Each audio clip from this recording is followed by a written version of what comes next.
Preview.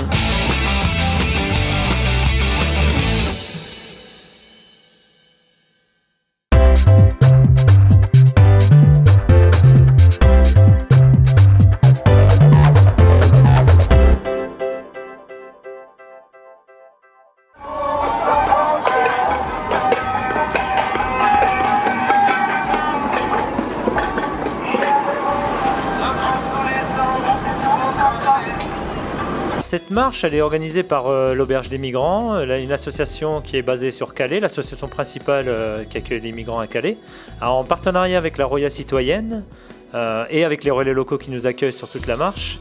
Alors cette marche, elle est organisée pour l'accueil des migrants. On demande un accueil des migrants dans le respect et la dignité des personnes. On voudrait lever le blocage des frontières. C'est l'article 13 de la Déclaration des droits de l'homme. On est aussi contre le délit de solidarité. On voudrait que ce délit de solidarité disparaisse des lois. Là, il y a la loi Asile et Immigration qui est en ce moment en débat, qui doit passer au Sénat aux alentours du 18 juin, date où nous serons sur Paris. Pour la marche, on est parti de Calais le 27 avril. On a rejoint Bray-sur-Roya et on a démarré la marche le 30 avril de Vintimille. Alors on a passé la première frontière, qui est la frontière italienne. On parcourt 1400 km. On est descendu à une dizaine de personnes de l'Auberge des Migrants de Calais et on va parcourir, comme je viens de dire, 60 étapes pour atteindre Londres le 8 juillet. On a un noyau dur de dizaines de personnes, mais il y a des gens qui viennent s'inscrire sur la marche, alors qu'ils viennent s'inscrire à la journée, qui viennent s'inscrire pour quelques jours. On a aussi des gens qui viennent s'inscrire pour un mois et demi et qui mettent la main à la pâte. Tout le monde participe. C'est aussi une marche partagée quelque part pour l'accueil des migrants. Le cortège ne descend jamais en ce moment, depuis le début d'ailleurs, en dessous de 20 à 30 personnes. On est toujours 20 à 30 personnes à marcher. En moyenne, on est plus entre 30 et 50.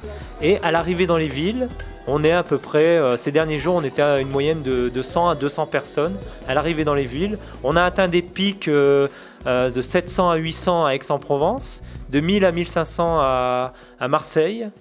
Et comme j'ai dit, il y a souvent un accueil très chaleureux aux abords des villes et très festif. Je veux dire, quand on arrive, tout d'abord, souvent, c'est une prise de parole.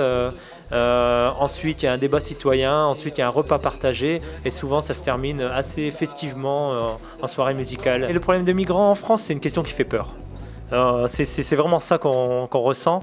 On n'a pas trop d'hostilité, vraiment. On a des gens qui sont hostiles, qui nous le disent clairement dans les rues ou aux abords de leur voiture. Mais ça, c'est des minorités.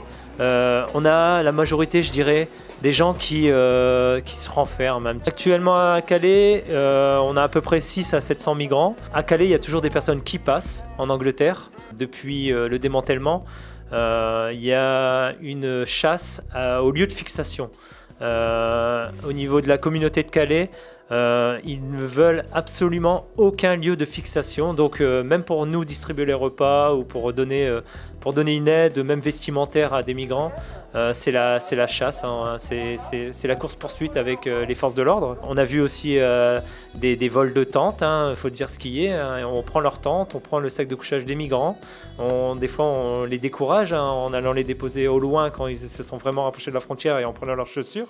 On a autant un découragement des personnes migrantes et des bénévoles. Le soir, on couche entre le camping et le logement citoyen. Cette marche, nous l'accueillons bien entendu à bras ouverts, on ne s'est même pas posé la question pour l'accueil. Donc nous avons préparé tout un programme. Nous les avons accueillis vers 16h30. Nous organisons l'accueil de manière conviviale avec beaucoup de monde. Donc là, c'est un succès puisque la salle est pleine. Autour de 20h15, il va y avoir un film, le film Chibani, fait par Valérie Cusol, qui va être projeté et ce sera suivi d'un débat.